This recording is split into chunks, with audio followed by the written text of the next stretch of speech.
Allez, on se penche aujourd'hui sur une question que beaucoup se posent. Comment on fait pour acheter un bien immobilier au Maroc, mais sans passer par un crédit classique, en respectant les principes de la finance islamique? C'est ce qu'on va décortiquer ensemble. Alors, la grande question, c'est bien celle-là. Comment devenir propriétaire de son appartement au Maroc sans avoir affaire aux intérêts, ce qu'on appelle le riba? C'est un vrai défi, surtout pour les Marocains qui vivent à l'étranger et qui veulent que leur projet de vie soit en accord avec leurs convictions.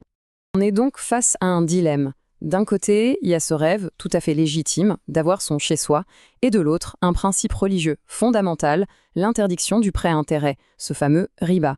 Alors, comment on fait pour réconcilier les deux? C'est toute la question. Eh bien, figurez-vous qu'une solution a été spécifiquement pensée pour ça, c'est la banque participative, qu'on appelle aussi parfois banque islamique. Voyons un peu comment ça fonctionne, c'est assez intéressant. Et là, on touche vraiment au cœur du sujet, à la différence fondamentale. Une banque classique, son business, c'est de prêter de l'argent et de gagner de l'argent sur cet argent avec des intérêts. La banque participative, elle, change complètement la logique. Elle n'a pas le droit de vendre de l'argent, donc elle vend un bien. Et ça change tout. Le mécanisme qui permet ça, il a un nom, c'est la murabaha. Alors, en français simple, qu'est-ce que ça veut dire? C'est très simple en fait.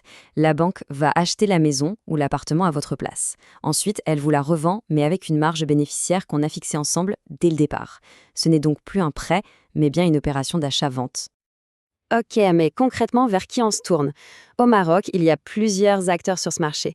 On peut citer par exemple Umnia Bank, Banca Safa, BTI Bank. Bref, le choix existe. Très bien, ça c'est pour la théorie. Maintenant, en pratique, comment ça se passe? C'est quoi le parcours pour obtenir ce type de financement? On regarde ça tout de suite. En fait, le processus est assez structuré et finalement assez classique. Tout commence, logiquement, par l'ouverture d'un compte bancaire. C'est sur ce compte qu'il faudra faire verser son salaire. Ensuite, on monte son dossier de financement. La banque, de son côté, va faire expertiser le bien pour s'assurer de sa valeur. Et si tout est bon, eh bien on passe à la signature. C'est un chemin bien balisé. Évidemment, qui dit dossier dit paperasse. Il faudra fournir les documents habituels. Une attestation de travail, les fiches de paie et bien sûr tous les papiers concernant le bien immobilier en question, ainsi que les coordonnées du notaire. Rien de bien sorcier, mais il faut être rigoureux. Et on en arrive maintenant à la question, celle qui est sur toutes les lèvres, le nerf de la guerre, l'argent. Concrètement, combien ça coûte, cette solution? Pour bien comprendre, le mieux, c'est de prendre un exemple chiffré. Alors, imaginons, on a trouvé un appartement sans pas, affiché au prix de 250 000 dirhams. Ça, c'est notre point de départ, le prix net vendeur.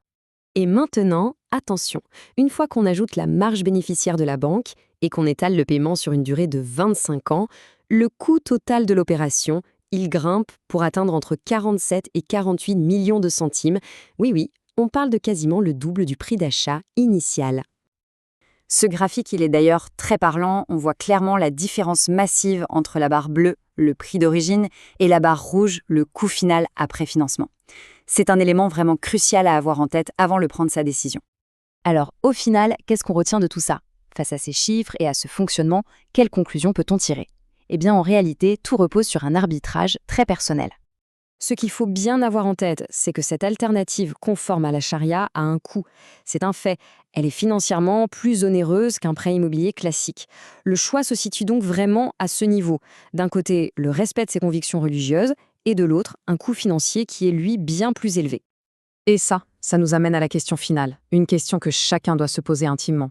Ce surcoût financier, est-il un prix que l'on est prêt à payer pour rester en accord avec ses principes? Là-dessus, il n'y a pas de bonne ou de mauvaise réponse. C'est une décision qui appartient à chacun.